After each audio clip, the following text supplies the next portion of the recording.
All right, it is time to review roster update number 8. It was a big one. Lots of new golds. I believe 12 new golds, they said. Only one new diamond. I did have 4 on my list, so I only went 1 for 4 there. But the golds came through in abundance. Let's just dive in. We go position by position every week. If you're watching this, well, obviously there's only one more after this and then a postseason one. But if you're watching this on YouTube, twitch.tv/Spore, Friday afternoons, we're always doing big streams on Friday, reviewing the content, deep diving the roster, and hanging out for about 12 hours every Friday. So definitely check that out. We'll have one more update next week for the regular season. And then this year we will get a playoff one. Remember last year we invested in a bunch of guys hoping that they were going to get that playoff boost, and it never came. We did get confirmation there will be a postseason update after it's all said and done. So we'll talk about that as October hits and everything. But right now we got a lot to focus on here. Let's start with Trevor Bauer hitting the plus 90, or hitting plus 2 to get to 90. He's been awesome this year. I mean, he's just quietly kind of been under the radar a little bit to a degree. Not that nobody's talking about him, but I feel like he's not necessarily getting as much love as like a Shane Bieber. And he's been out here dominating every time out. He moves all the way up to a 90. He's been fantastic. Cole gets his plus 1 back, goes into 90. He's really settled down. You know, you really see one glaring issue, and it's the home runs. And that's the only thing that's really hurt him this year. And the thing of it is, most guys who give up 13 home runs in 66 innings, their ERA is going to be pushing 4 something. He still has a 3 ERA because he's so damn good otherwise. He's got an elite strikeout rate. He doesn't allow very many hits besides the homers, and he doesn't walk anybody. So he gets back up to 90 and really settles in there. He could be an interesting playoff guy too.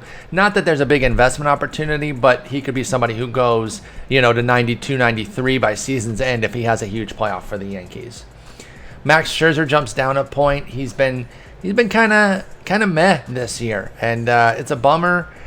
I don't really know what's behind it. I mean, 59 hits and 55 2/3. He's still striking out plenty of guys for sure.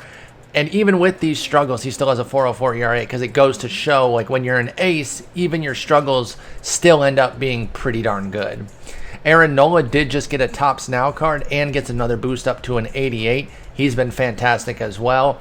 Philly's gotten all they could want from him, Real Muto, and Harper, their main superstars, but nothing's really kind of gone together around them outside of a couple players here and there performing, but for some reason they just can't get over that hump this year. I think they're still in at least fringe contention, but it's looking bleak for them with only 11 days left. Kenta Maeda gets another boost. He just keeps dominating every time out as well. If you watch Pitching Ninja, his YouTube videos, he does top 5 every morning. It's awesome, by the way. It's a lot of fun if you love watching pitching. But Maeda gets on there almost every 5th day when he pitches. And just the diversity of his stuff, the way he can run the slider and split away from each other, and they look like they're going to be the same pitch, and then they diverge. It's so insane. And, he works his fastball pretty well, too. He's not an overpowering guy, but he's just really, really, really good. And I've loved seeing him with Minnesota this year. To Nelson Lumet, here's our lone diamond. So at least we did have this one. I did have him going to an 86. He's been great. You guys know I've talked about how I was not a huge fan this year. He has proven me wrong. He's been amazing. And really respect what he's been able to do. And now he's a diamond. So hopefully you guys were invested in him. And he got there this week. Lance Lynn gets a little bit of a neutral move here. Goes down in a couple categories, but up in the hits per 9, stays at an 85. Dylan Bundy, one of the biggest movers all year. He was like, a mid-bronze to start the season. Goes all the way up to an 84 now. And I tell you what, one more big start might get him to diamond. They're not going to make the playoffs, so there's not going to be an opportunity for him to tack on in October. But I think one more giant start here, maybe like a double-digit strikeout kind of game, 6-7 innings of great work. Could be. I'm not exactly sure who he has on the slate, but he has taken on all challengers this year. So I don't even think that like Houston or Oakland would necessarily make me think that he can't do it. So Dylan Bundy, he's been awesome, man. Great work there by the Angels. Too bad nothing else has really gone right for them outside of Fishboy. Rendon's been good too, but you know what I mean. They needed more to go right than just Bundy popping off along with their star level players. Jared Walsh, by the way, can we get him in the game? Oh, speaking of, let's see if there's any new starters. Okay, we got Kickham, Holder, Espino, Houck, McGrath, and Herb. Tyler Herb. Wait, did I cover? Yep, okay. Jack Flaherty. So I had Brizzo text me, and I wish I'd have put this in the Discord. I don't think it's something that people would have missed on or anything where they would have a problem. But he did ask, is there any low diamonds that you think could end up falling out of diamond this week? And I gave him Flaherty, Gray, Yelich, and Baez were my guys of concern. We see Flaherty goes down here. He hasn't had it. It's been a real disjointed season. You see he only has 29 in the third innings. I wonder if this is going to deliver a big fantasy discount next year. I know you guys are probably familiar with what I do for a living. I have fantasy baseball stuff over at Fangraphs, so I mix in some fantasy analysis when we're talking about this. And I do wonder if this could deliver a big enough discount to kind of bring me back in. I was not huge on him this year. I did not see a 5.52 ERA, though, so this is not like trying to take a victory lap saying, I told y'all he was going to have a 5.5 ERA. No, I had no idea. I just really wasn't ready to take him as a full unmitigated ace, but this is worse than I expected. So it's been kind of interesting to see this. And again, if his price goes down enough, I'll buy back in next year. Nice little BB9 boost for Castillo. I'm not sure that there'll be enough for him to get to diamond. I don't know really what he could do in one start, short of like flirting with a no-hitter and going 9 innings, 2 hits, 12 strikeouts, 1 walk or something. Like, I think it would have to be that kind of start to get him those last 2 points. He's probably going to cap out at 83 or maybe get 1 more point to 84. Grenkey goes down. He's one actually I didn't pay attention to as far as a low diamond who could lose it. He goes down to an 83. He's been good overall on the year. It's hard to complain with what he's been able to do, but he's been a little bit bumpy lately, so he did move down. Brandon Woodruff, I think he's been quietly dominating. I think he's a guy we're going to get to here in about 4 players, has taken the shine there. And I think even Burns, who we're going to get to, even he's been a little bit underrated because they have not performed well as a team. But how upsetting is it? If you had told Brewers fans that Woodruff is going to completely back up what he did last year, Burns is going to emerge and be arguably the best pitcher on the team, Devon Williams is going to be a right-handed god that's going to be on like Hader's level, what do you think your team is going to do this year? They just said, oh, well, we're winning the Central. It's going to be amazing. I can't wait. And yet they're nowhere to be found because a lot of the rest of the pitching has struggled. Adrian Hauser's been rough. The hitting has not come around. Christian Yelich has obviously had a really tough season. And so, unfortunately, they've kind of wasted some really great pitching performances. And I still can't get over how much Brandon Woodruff's player model kind of looks like a chubbier Matt Damon or dead ringer for Jesse Plemons if he had a beard. Zach Gallen, I think the diamond hopes are over, folks. You can go ahead and divest. I'm just going to hold the ones that I got for TA4 exchanges. Didn't really pay anything. Even at 83, he was not costing a lot, so I paid around $1,500 for my shares. I sold him after he went gold, and then I reinvested when he was performing really well. Now he's had back-to-back bummer starts. It was really one bad inning against the Giants, if you look at that start. But then against the Dodgers, he really wasn't that good. And, it's the Dodgers. It happens. Charlie Morton goes down to an 82. He's just been, he hasn't even played all year. He only has 28 innings.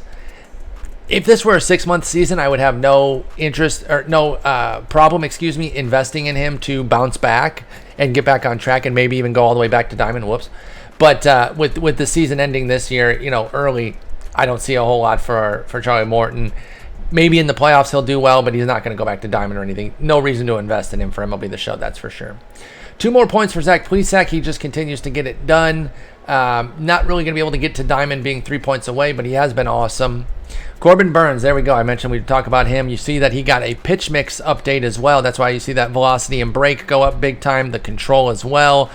He got a major overhaul here, going 4 points to an 82. Also got a really, really nice Tops Now card that I think can be viable if he isn't, some super easy delivery to read. If he's, if he's somebody who, it doesn't have to be super deceptive, but some of those deliveries are just so easy that even though the card looks great, the stuff seems nice, they're just easy to hit. Like Giolito, the 99 Giolito. Everyone seems to be getting killed with him. I hope the Burns doesn't have the same issue, but I'm definitely going to give him a try after I do the Tops Now moments. Cal Hendricks finally goes to gold. Told y'all just be patient. He just continued to do his thing. I don't know why he didn't get it last week. It's all right. It happens, There's no sense really getting too upset about it. We just kind of sit tight and relax, and here he is. Sixto Sanchez, this was one. I got to say, and I mentioned this in the YouTube video talking about the upgrades this week, the market was sharp. And so hopefully you were in on some of these guys earlier, because if you were trying to get in middle of this week, there just wasn't a lot of profit potential with a lot of the expected golds. There were a few out there, but like Sixto was locked. Hendricks was pretty high. Burns was definitely way too high to invest in. It was a tough week, but there were a few guys out there that you could get in on, and hopefully you did get those guys because they did end up going gold as well. But Sixto's been awesome. If you haven't used his Future Stars card yet, I think it's still below 30K and absolutely worth using. Zach Davies, I called him the right-handed Marco Gonzalez in terms of his overall profile, and we saw Gonzalez get to gold, I think it was last week, and now Davies follows suit this week. Sean Manaea was at one point this year looking like maybe they should send him to the alternate site. It was bad. He couldn't get me and 8 of y'all out, and yet stuck with it, turned it around, and now he's been awesome lately, going right into the playoffs. This could be huge for Oakland. They need him to perform. Tyler Mahle gets a 1-point boost. There is a potential for gold here. I would say that Mahle is a hold for gold. If he has one more big start before next week's upgrade, I think there'd be enough, because I don't think they're fully caught up on where he is right now. You see 48 strikeouts in 39 2/3. If he has another big outing that is strikeout heavy, I think that's what's going to get us there. So keep your Tyler Mahle shares, hold for gold without a doubt. Alec Mills, come on. He had a no-hitter. We knew he was going to go to silver. He ends up getting a 3-point boost. I don't really see hold for gold here because, he's not a big strikeout guy. He really is somebody who kind of limits hits, walks, and that's kind of it. But it was nice to see him have his day in the sun. That was an awesome no-hitter to watch, and congrats to him. Dakota Hudson's been pitching very well. I think he started off the season a little bit bumpy too, and now all of a sudden he's been on fire. Maybe I don't have that right, but I feel like that's what happened. But either way, whatever his trajectory, he's on a positive turn right now, pitching very well and up at a 77. He's kind of like Mills though, where he doesn't strike out many guys. He's kind of a hit limiter. He doesn't even limit walks that well, at least not last year. He's been better about it this year. There might be some BB9 love, but I don't think there's enough for 3 points to get him to gold. Pablo Lopez gets neutred. That's what we call it when they get a neutral move. They get a little plus, a little minus. They end up staying the same overall.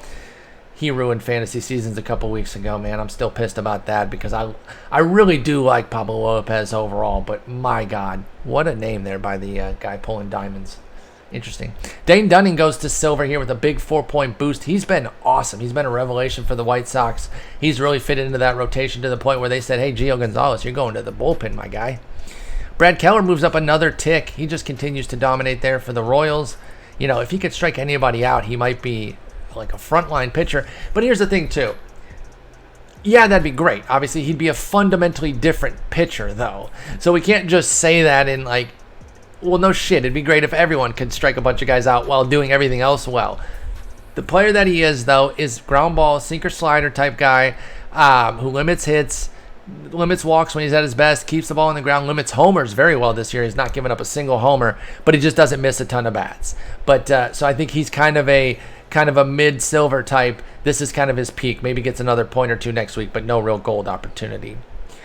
Kwang-Hyun Kim has been great. He had that weird, what do you have, like a kidney issue that put him on the IL for a real short stint. Thankfully, it ended up being nothing. He's already back, doing well again, and gets a nice boost into silver. Antonio Senzatella, this is another thing kind of like the Brewers, what I said. If I told you that Kyle Freeland was going to get back on track, Antonio Senzatella was going to pitch well, Marquez was still going to have plenty of good starts. All this pitching, Daniel Bard was going to be like, comeback player of the year, comeback player of the freaking century, dude. He was out for 7 years. If I told you all of that, they would have said, well, yeah, mix that with our offense, which we know is going to be great. And we're going to maybe contend for the playoffs. Well, that's the problem. You don't know anything until you actually play the games. Their offense has sputtered. Nolan Arenado's been kind of like mediocre. Story's been great. A few others have been great, but for the most part, their offense as a whole has not been good, and so they've not maximized that pitching. But good on Senzatella getting the boost into silver. Bumgarner, -5. He might have deserved a bigger -2. I swear, it's been really, really rough for him. I did not see this kind of fall apart. Now, I know a lot of people were on moving away from him this year, and I understood why. I think this is similar to my Flaherty thing, though. The people that were anti-Bumgarner, they would say, yeah, I was anti, but I didn't have him with an 8.5 ERA. So, I'm not going to pat myself on the back too hard because nobody saw this kind of meltdown coming. And I don't know if it's injury or if it's simply the beginning of the end with Bumgarner, but it's not great, Bob. Ian Anderson gets a big boost here into the silver tier, or into the 74 tier. Has a chance at silver with another big start next week. I think he is a save for silver if his price is right. The problem is he's a tough investment because he's been a newer card. So there was a rarity aspect that was keeping his price high. So I don't know that you can necessarily get a bunch of shares of him at a fair price. So, I think he will get silver, but I don't think it matters because I don't know that we can necessarily invest in him to do that. Jose Urquidy, he had a nasty case of COVID, so he was out for quite a while. He only has 16 2/3, but he has pitched well. I was quite big on him coming into the year, and I feel good that he has pitched well. I'm going to stay invested in him next year as far as fantasy goes. I do think he's somebody that could become a nice piece for them going forward, and I kind of wish we had a 6-month season. Well, just because I love baseball, of course I wish that. But also to see somebody like Urquidy, who started late, he would still have plenty of time to kind of get going. Instead, his season's going to be stunted here a little bit, although they will have playoffs. So, if he has a big start next week, he might get into silver. And then if he has a big playoff, maybe there's a golden potential. I don't know. I wouldn't go crazy investing in him, but maybe just put a few shares aside, at least on a save for silver, because he should get there next week. With another good start, I should say. Jordan Montgomery gets a 2-point boost thanks to his BB9. He does actually end up getting downgraded in the hits and Ks, though, but it is enough to get him +2. I don't know. Maybe save for silver. I wouldn't go crazy, though. Brady Singer, I thought he might go all the way to silver with as well as he's been pitching. I think I had him actually going right up to a 75 this week. Did I? Yes, I had him going 68 to 75, so I fell a little bit short. I would definitely save for silver, though, if you have Brady Singer shares. Justice Sheffield gets a nice little boost. He's quietly done some good things for them. He's a big part of their future. They really expect him to be somebody who can be in their rotation, be a quality mid-tier starter for them. So they're seeing some nice starts out of him this year, and that's been nice. He gets boosted up to 72. Vince Velasquez gets a position change and an upgrade. So he's at a 71. Brusdar Graterol just gets a position change and he gets an upgrade too.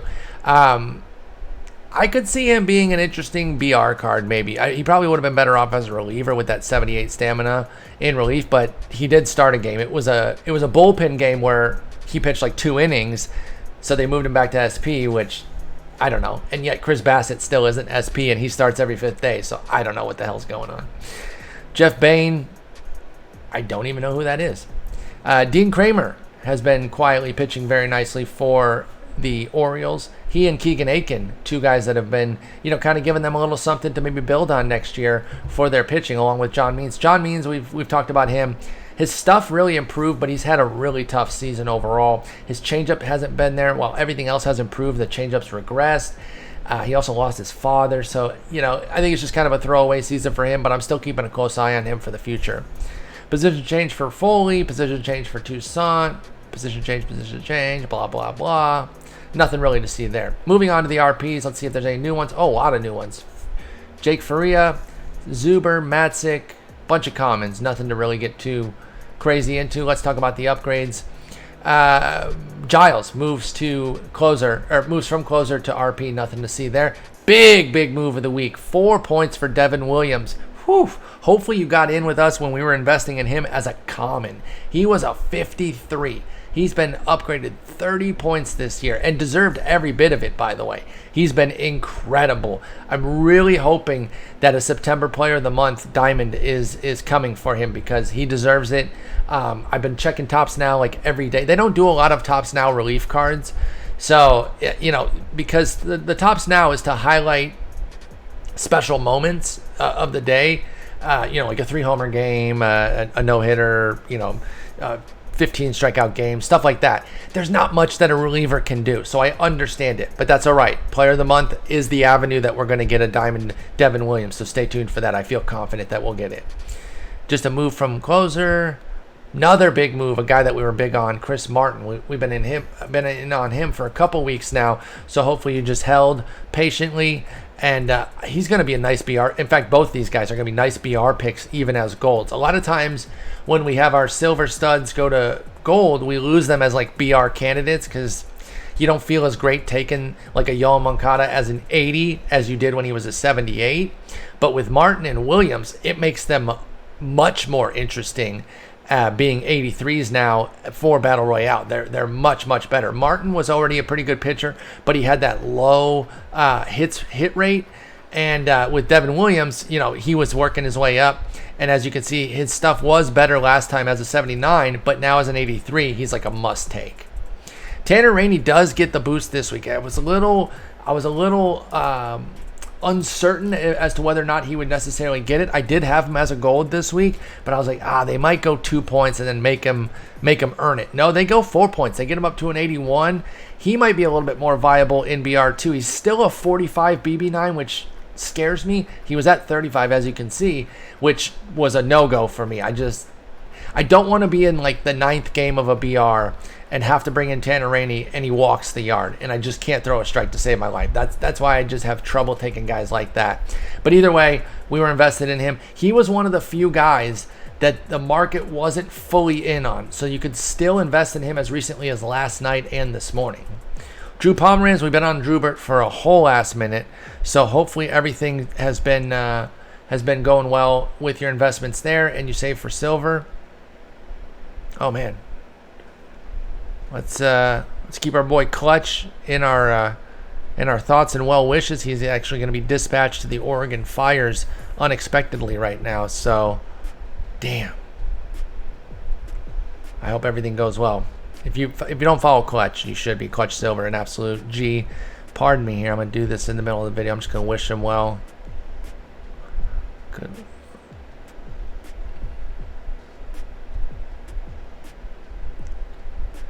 Crazy stuff that's going on in the Northwest over there with the fires, man. And Clutch out there doing his thing as a firefighter.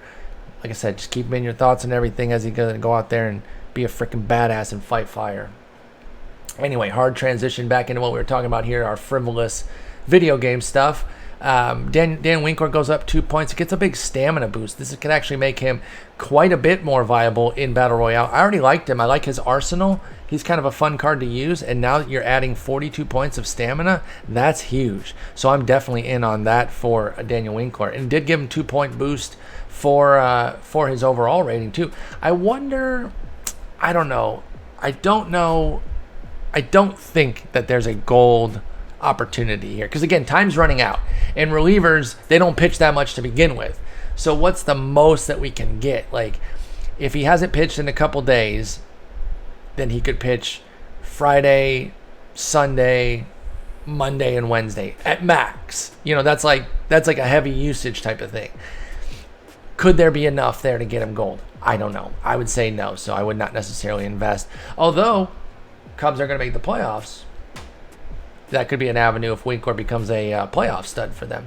Craig Kimbrell. Kimbrell's been pitching well. He's been getting it back on track, and it's nice to see. I don't root against players unless they're like legit pieces of garbage off field, like they're bad people. Then I don't root against anybody outside of wanting a team to lose because I want my team to win.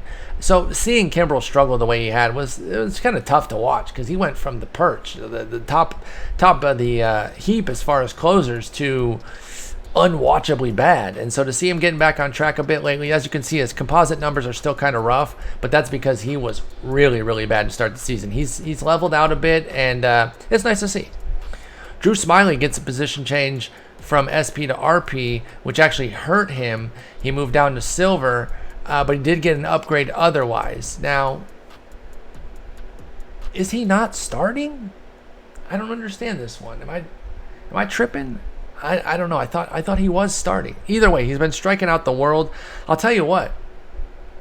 selfishly, this does make him more viable in BR as a bronze because he'll come up more often, and he's got an 81 stamina, and he got this big juicy upgrade here. So from that standpoint, I know it's a little niche to be recommending a bronze. You don't win BRs because of your bronzes, although they can be key for a few games in an extended run. Estevez moves from closer. Alcala moves from SP. I remember last week when he moved to SP, I said, why? He's not a starter. What was the point of that move? So there he goes back to RP. Tomlin goes to RP. He had been starting a little bit, so I think he just came out of the bullpen recently. Rowan Wick, he's been quietly really nice for them this year. Johan Ramirez gets a big healthy boost. He's been great for them recently. I think he's actually been the closer. I'm surprised they didn't move him to CP. Not that would change anything with his overall, but he's been really nice. Eric Swanson moves from SP and gets a hit. Yikes. Julian Merriweather, this was one of our commons. He gets a healthy 13-point boost. I had him going up to 66, so I undersold him. They got him 2 points higher than I had him. This is great. Could get him for got a bunch of shares at single digits, and now he's a 68. That's going to be great for the exchanges there. Matt Andrees moves from SP to RP. This is a move from SP to RP, but counterbalances it a little bit with an upgrade. Tommy Malone moves to RP. Yikes, look at that hit 9 drop. Yee. Aaron Barrett, what was he listed as? CP? Was he listed as closer? I mean, he's not closing. He couldn't have been listed as a starter, right? He doesn't start. Wade Davis, how the mighty have fallen. Eek. David Hale, Cody Howard. Yo, he got a boost. There's more to be done here, though, and this could be our next common. Get him on single digits, get him up to like a 68, 70 next week or through the playoffs, and he could be a nice little team affinity investment. Keep an eye on Cody Howard. He's got some nasty stuff. You see it right there: 19 strikeouts and 18 in the third, only 8 hits, 7 walks. But yeah, he's been good. Sam Howard gets a healthy bump. Christopher Sanchez, Tom Hatch. Tom Hatch got a nice little boost. I think I had him on the list last week or this week. I can't remember. Oh, it was this week. Yeah, I had him going up to a 64. So he's not quite there on bronze yet. He could end up as a bronze though. So he is still one of those single-digit investments to invest in for team affinity exchange, I should say. Alex Young just moves from starter to relief and gets murked. Position moves, nothing to see here, nothing to see here. Ray Black, by the way, is a great reminder that velocity alone does not guarantee you anything. Dude could throw it through a brick wall, but has no idea where it's going and can do little else. Like, he's still got a live arm. So he'll probably be in the league for like another 6 years, bouncing team to team till somebody feels like they can figure something out. But he has not been able to put it all together yet. And then Eshelman and Mazza, nothing to see there. All right, Daniel Bard is the newest player in closers. He finally gets in the game. Nice little bronze card for him. Otherwise, we've got Brad Hand going up a couple points. I don't really see a move to Diamond. The only way would be through the playoffs. I had him going to 82, and I think this is about where he's going to max out. Sean Doolittle moves back to CP. Same with Andrew Miller. Rosenthal does get a 3-point boost. Now, I did have him... where did I have him going up? I had him going up to a 79, so this is exactly in line with what I had. I do still think there's a gold opportunity here. If we don't get it next week, obviously the Padres are going to the playoffs. He is absolutely still a hold for gold, folks. I'm not even sure that we're fully caught up on where he should be with what he's been doing this year. So another few good outings this week, I think we would get to gold. But if not, then hopefully he does really well in the playoffs and gets us to gold. Jeffress goes to closer. Romano goes to closer. I wish he hadn't gotten hurt, man. He could have been like a baby Devon Williams. I don't know that he would necessarily be gold yet, but he would certainly be in silver. Like, he was pitching so freaking well. I know Blue Jays fans are super bummed by this one too, and it sucks. Injuries are dumb. And then Crichton goes to closer. All right, any new catchers? Oh, Alejandro Kirk. Yo, if you haven't seen Alejandro Kirk, just search him up. Just Excellent body type. Love it. Love it. He's like a bigger Willens Astudillo, if you can imagine that. All right, for the upgrades, Will Smith, he was one of the more obvious ones. And I talked about this in the YouTube video yesterday about the investments, about how if they're going to go to gold, I just kind of put them at gold as an 80. Devon Williams, I put up to an 81 just to kind of show how much I liked him. But for the most part, I don't try to guess exactly where they'll go within gold, because if they go gold, that's all I care about, right? We're just trying to get to that gold threshold so that we can sell them. But it is nice to see him get this big boost here, because I think this makes him an interesting BR card now too. And it does put him on a little bit of a diamond track. Now, it would take a lot, and it wouldn't be happening next week. I think he'd have to have a great final week and a strong playoff to get there. But it's not out of bounds. If they had just put him to 80, I don't think we get 5 points. But 3 points, it's a lot more doable. Sal Perez moves up another point. He's been having a really strong season quietly. Contreras gets nooched, but look at that defensive boost. I got y'all. So I did send over a list of defensive upgrades that I was hoping that they might look at, and I did include Wilson Contreras. Makes him a little bit better of a player. Again, I know I put a lot of stuff in the context of Battle Royale, because that's where a lot of live series cards are used these days. And unfortunately, if he was hitting better, he'd be gold based on those defensive upgrades. But as we see, he's just not hitting well enough this year. Sean Murphy, another guy that I had on the defensive upgrades, and his offense has been going well, so he gets a healthy 5-point boost into silver. If you haven't used his gold cards, his diamond cards, he has a prospect and a future star. They're both worth checking out. Obviously, just go straight to the future star at this point, but maybe if you're in some sort of like capped league or capped tournament, you might have to use the prospect instead. But either way, this one was a big one. This was I highlighted him, and I even said he's improved massively with Milwaukee.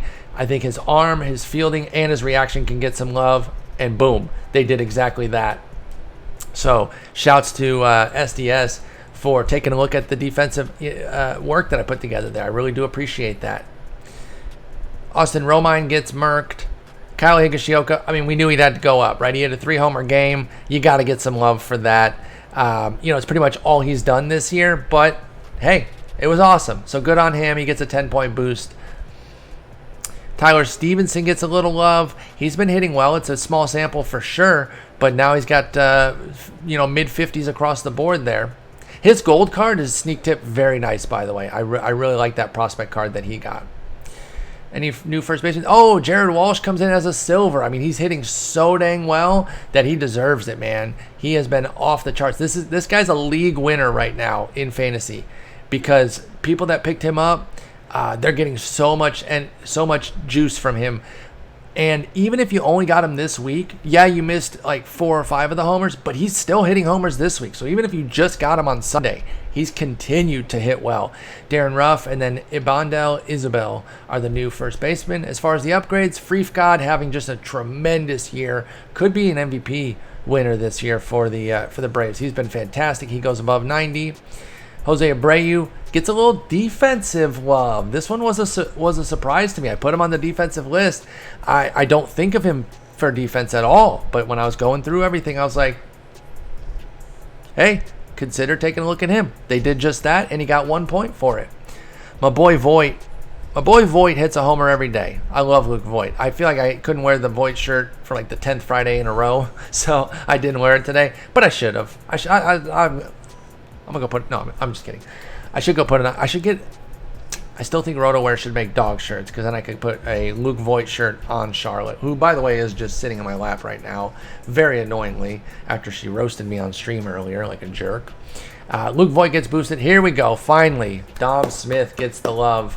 Absolutely necessary. Gets a healthy boost. And this is one of those guys that I will not stop taking in Battle Royale, even with the move out of silver. Now, did I love him as a 79 because he was almost always on positive inside edge? Yes.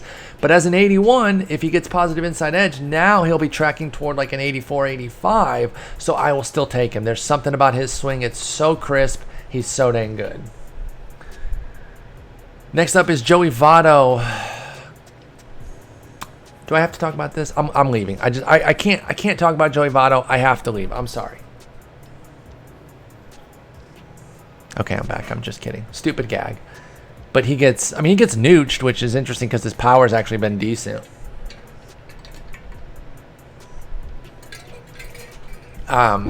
He's actually hit for some pop, but nothing else has really come together for him. I love Joey Votto. I don't quite understand the fall off with how severe it's been. But I don't know that he's ever going to get back to being a stud. Remember, he hit 3 homers in like the first, 4 or 5 games of the season. And I know my overreactive ass was like, yes, dude, he's back. But that's what happens when you have confirmation bias for a player you really like. You say stupid shit like that after 4 games. And turns out, no, he's very much not back. Like, he's got a nice little power surge, but that's it. To be honest, I don't even know if this is better than the guy he was last year, which was like, good OBP with no pop. Maybe he's better off just being like a 360 OBP guy with like a fucking 400 slug. I don't know. Ryan Mountcastle, this dude has hit the ground running. Remember, I told Orioles fans, hey guys, he's not the savior. Don't get too excited. He's going to be good, but he's not like an elite hitter. All of a sudden, he's like, yes, I am. Yes, I freaking am. Now, he's just been great. And if it was a full 6-month season, I feel like we'd see some ebbs and flows. They would get the book on him, and he'd have to readjust. That said, he's a good hitter. Like that. Make no mistake about it. When I was saying that to Orioles fans, I was just saying like, don't put him in the class of like a all-world Luis Robert, Ronald Acuna type prospect. But he's a damn fine hitter without a doubt. And they'll find a position for him. He doesn't have great defense. He kind of bounces first, third, left field. Like, they'll find something for him, though.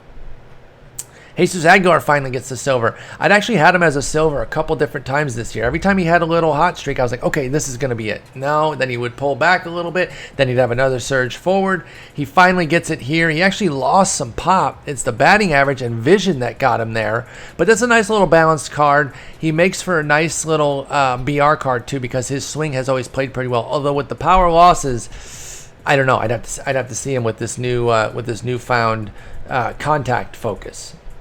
The Jerk Store, dude. Where's this coming from? 8 homers and 81 plate appearances. Jed Jerko's out of his mind, surging into silver. Good on him. Out of nowhere.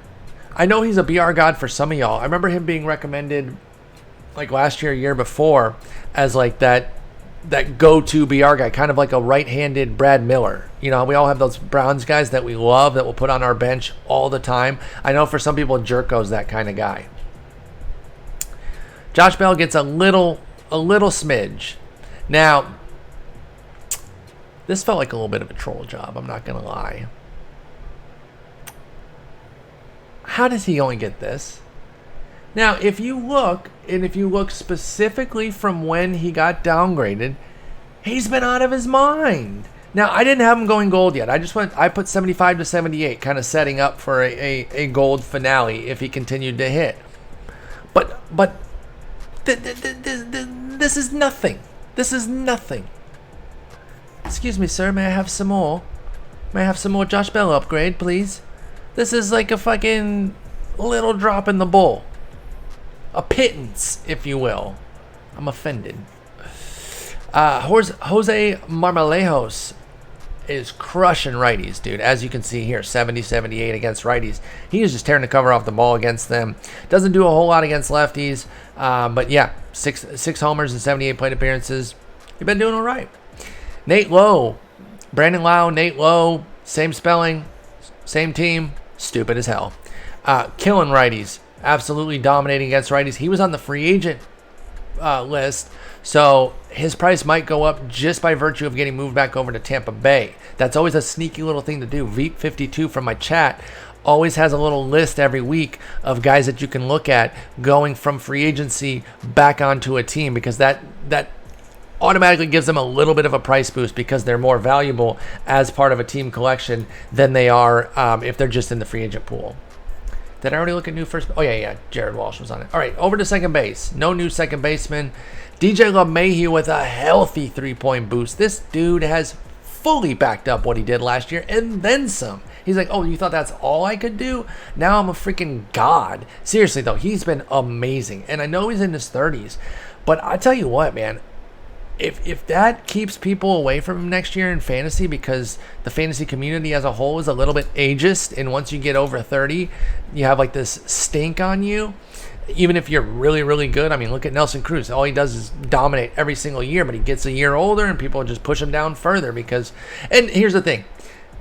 There is viability to being ageist for fantasy sports because nothing degrades a player's skill more than age, and it's a guarantee.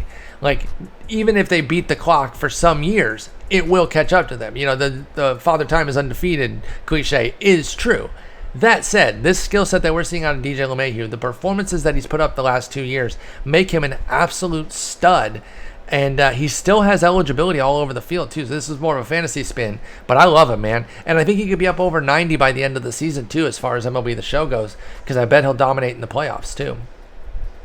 Jeff McNeil gets back to an 83. I believe this is where he started the season. I'm not sure that he'll necessarily move from here, but he is back. And he's been hitting really well lately. Scope was on the gold track for a while. He's hit the skids a little bit, and he gets bumped down, unfortunately. Wilmer Flores gets nooched. Unfortunate nooching here because his vision goes down 7. Damn, I'm surprised that the vision going down 7 was enough to counteract all those other upgrades. That's kind of surprising. Jurickson Profar has quietly been doing some good things for the Padres lately after a really, really, really rough start, to the point where I was like, why is this guy even playing? And frankly, if Tommy Pham hadn't gotten hurt, I don't think Profar would have been playing, because Cronenworth had taken that job at second base and Profar was ready to hit the bench, and then Pham got hurt. That opened up left field, and to his credit, Profar has taken advantage of that opportunity and done well. Cesar Hernandez was a silver. He gets murked down to a 72, and it was deserved. He's not been hitting very well. Jose Ramirez gets just a 1-point boost. Now, I will say, his 2-homer, 4-hit effort from Thursday night was not included in this. They lock on Wednesday.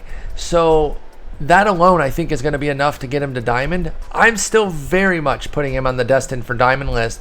And frankly, you can make a case that this is actually better for us, because if his price tanks, and it will certainly go down, I don't know if it'll tank.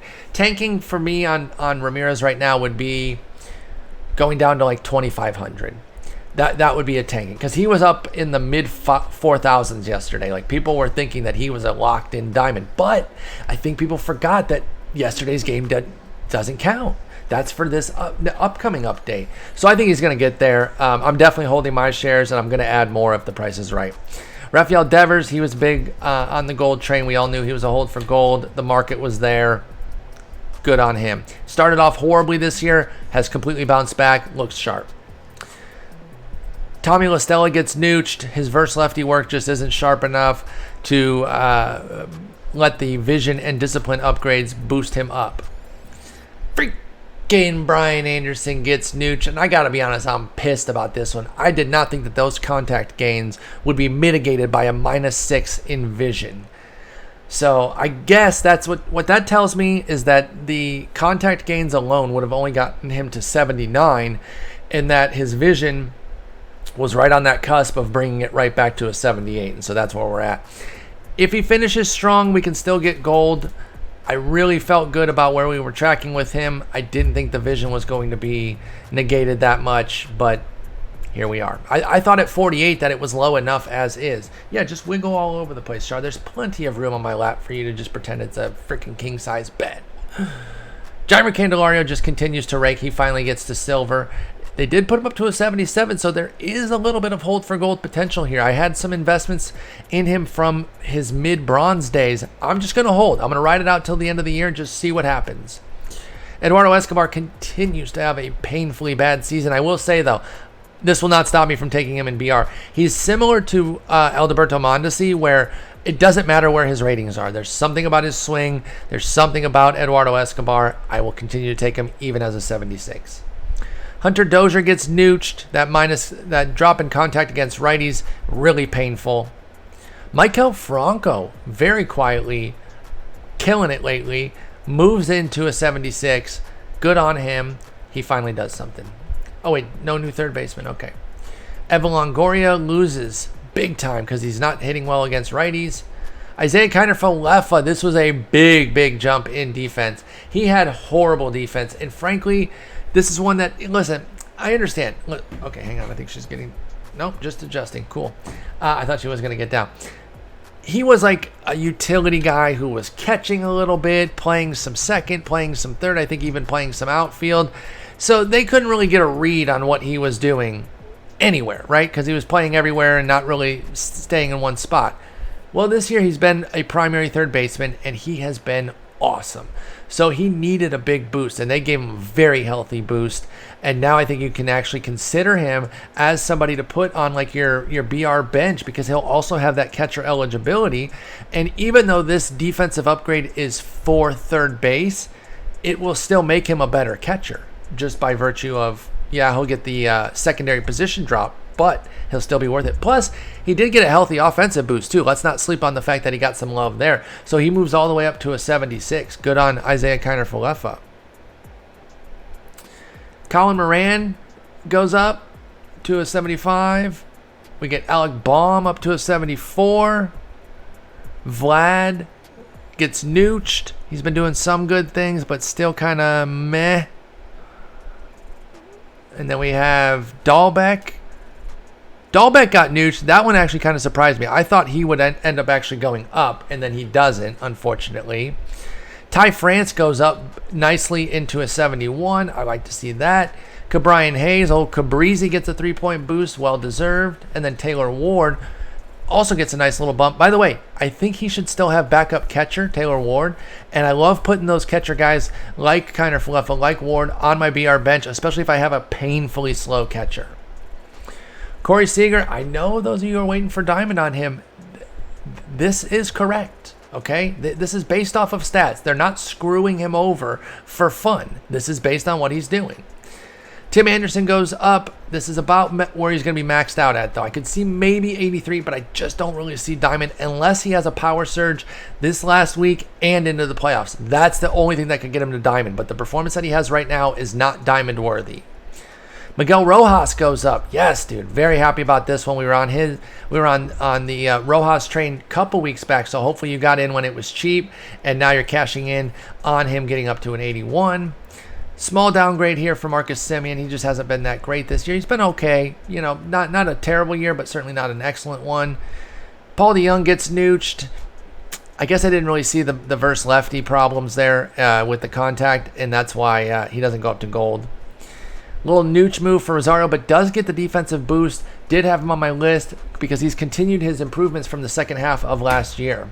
Speaking of Mondesi, he gets a little bit nooched. He has actually had a little bit of a power surge, but it's not enough to really move him up. His vision and discipline go down yet again. Galvis goes down to a bronze. That's going to bum out Scuffy. Although, I think he's like one of those guys that Scuffy's going to use no matter what. J.P. Crawford goes up in defense. So does Nico Horner. They're both on the list. Mauricio Dubon has been playing really well in center. I don't know why they didn't move him to center, because I did put that on the list too. I said move from shortstop to center and improve the defense, but hey, they did improve the defense. And he got a nice contact boost too, especially against lefties. Moving into left field, Marcell Ozuna just continues to dominate, gets another little 1 point. 3-point boost thanks to the defensive profile improvement. 6 assists this year, second in MLB. 15 assists since 2019. That's also second in MLB. So big on Teoscar there. And you know what? I'm going to do it. I'm just going to say it. You're welcome. I feel like I influenced this. And now, if he crushes the final week, Teoscar could actually get Diamond. How crazy is that? Adam Duvall gets some more love. He just continues to hit very well. Little 1 point jump there for Eloy Jimenez. Santander gets some defensive love. He's been playing a lot better defensively. Now, obviously, he's been hurt lately, but his overall defensive profile needed some love for sure. Clint Frazier gets defense and a big boost. He moves all the way up to a 79. Lots of love here. Remember when he was a defensive dud and, getting run out of New York because he couldn't play defense? He was diving around. He has completely worked on that, and he's quietly had a great season for them. Remember, he was a big-time prospect, but his prospect star had dimmed a little bit, and now they've boosted it back up. JD Martinez is now down to a silver. This is just going to make him a BR god. We already know that. Problem is you still have to deal with his defense, so good luck with that. 2-point boost for McCutchen. I love McCutchen. I wish he'd have done a little bit more this year. I feel like he could have been a gold, but he just never really got it going completely. Yikes. The gold train is over. It has been derailed. It has hit a bump for Jesse Winker. You can go ahead and either affinity exchange yours or divest in Winker. He just hit the skids. Like I don't know. It kind of came out of nowhere, and all of a sudden I look up and he has like 10 offers. I mean, not really 10 offers, but he hit the skids big time. Same with Schwarber, although he wasn't as gold. He wasn't as much on the hold for gold as Winker was, but yeah, it's been bad. Look at 185 average on the season. Tyler O'Neill goes up in defense and gets a little love and power, but nothing else. The contact actually goes down, but he deserves some love there. Jock Peterson goes down to bronze. He's going to be on every BR team now, and I will still draft him. His swing is so clean. Dickerson gets nooched. A little bit of love for him, but nothing crazy. Byron Buxton goes up to an 84. Oh my God. Look at that, dude. That is so insane. He's been so on fire lately.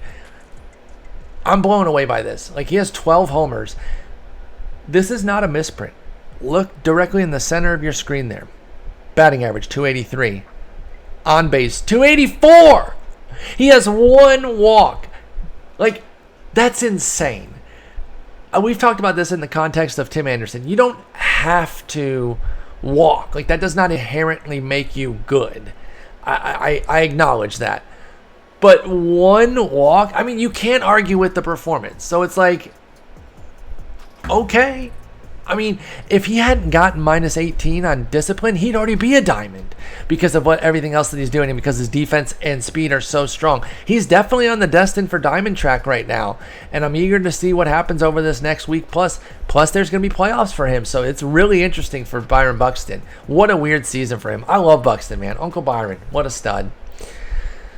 Victor Reyes gets nooched, and I tell you what, guys, I think I'm off the hold for gold with him because he's really hit the skids lately. He's not hitting all that well. He would need a really strong surge over this weekend and into next week to get there, and it would have to include some power too. So you can keep an eye on him. Maybe just hold out for the last week. Like, you don't have to divest because he did stay as a 78, so you can still affinity exchange him. But I would not go buying a bunch more shares. I'll say that. +1 for Trent Grisham. He does get some love against lefties, which he deserved. And so I do think there's an opportunity for gold here. It might have to be a playoff situation. I had him going up to 79. They got him to 78. Same diff, really. I don't know if he can do enough in a week to get there, but the playoffs will certainly be something to watch for with Grisham. A little nooch move for Pilar. Kyle Lewis gets some love. There you go. There's the defensive love, guys. I didn't have anything where I could prove that the arm deserved a boost, though. So when I included him on my list, I really could only focus on fielding and reaction because I don't have anything that says whether or not his arm is strong. All I have is scouting reports that said he had a decent arm. So I did the best I could. Hopefully you guys can find him more usable, though. Chris Taylor gets a little love, loses a lot of contact against lefties, but gets that big boost against righties and some power and discipline. Tyrone Taylor quietly having a really nice surge with the Brewers. He gets some love into a 74. Joe Adell moves down to a 68. It's been tough. He had a few homers earlier this year, but other than that, yeesh. Eduardo Olivares and Everson Pereira get moved in.